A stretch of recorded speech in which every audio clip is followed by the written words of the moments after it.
শীতকাল মানে নানান সবজির বাহার। আজকে আপনাদের সাথে আমার পছন্দের একটু রেসিপি শেয়ার করেছি, আশা করি আপনাদের ভালো লাগবে। চলুন আজকের রেসিপিটি দেখে নেওয়া যাক। খুবই সিম্পল রেসিপি। আমি এখানে পরিমাণ মতো তেল নিয়ে নিয়েছি, এর মধ্যে কালো জিরা আর কাঁচামরিচ দিয়ে একটু নেড়ে নেব। এই কাঁচামরিচ আর কালো জিরা তেলের সাথে একটু নেড়ে নিলে খুব সুন্দর একটি ফ্লেভার আসবে।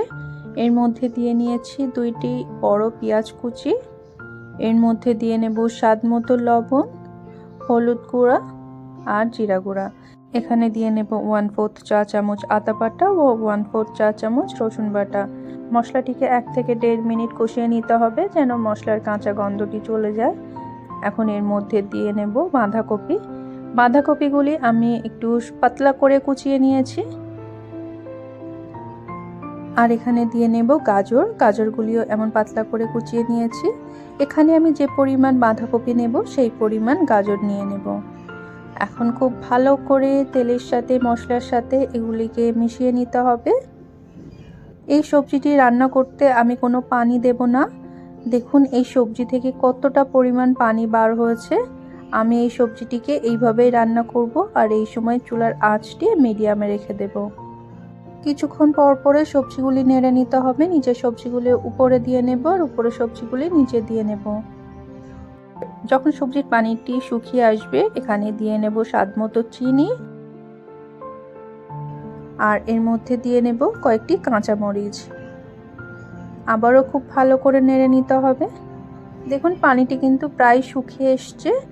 এইভাবে বারবার নাড়াচাড়া করেই এই সবজিটিকে ভেজে নিতে হবে। সবজিটি প্রায় হয়ে এসছে। এখন যেটি করব, মাঝখান বরাবর এমন একটু জায়গা করে নেব। এখানে একটি ডিম দিয়ে নেব।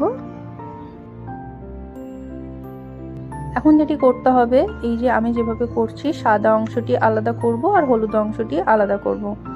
দেখুন সাদা অংশটি আর হলুদ অংশটি আমি আলাদা করে নিয়েছি।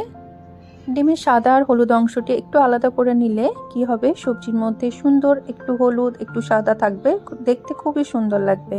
কোনো খাবার দেখতে সুন্দর হলে খাবারের স্বাদ দ্বিগুণ বেড়ে যায়। বারংবার নেড়েচেড়ে সবজিটিকে খুব ভালো করে ডিমের সাথে মিশিয়ে নেব। দেখুন সবজি রান্নাটি হয়ে গেছে। খুবই কম উপকরণে এই মজার সবজিটি আপনারাও বাড়িতে ট্রাই করতে পারেন, আশা করি আপনাদেরও ভালো লাগবে। এই রেসিপিটি গরম ভাত বা রুটির সাথে খেতে অসম্ভব মজার হয়। আজকে তবে এখানেই শেষ করছি। ইনশাআল্লাহ পরের কোনো পর্বে আপনাদের সাথে আবারও দেখা হবে। যারা এতক্ষণ পর্যন্ত আমার ভিডিওর সাথে ছিলেন সবাইকে অসংখ্য অসংখ্য ধন্যবাদ। সবাই ভালো থাকবেন, সুস্থ থাকবেন। আল্লাহ হাফিজ।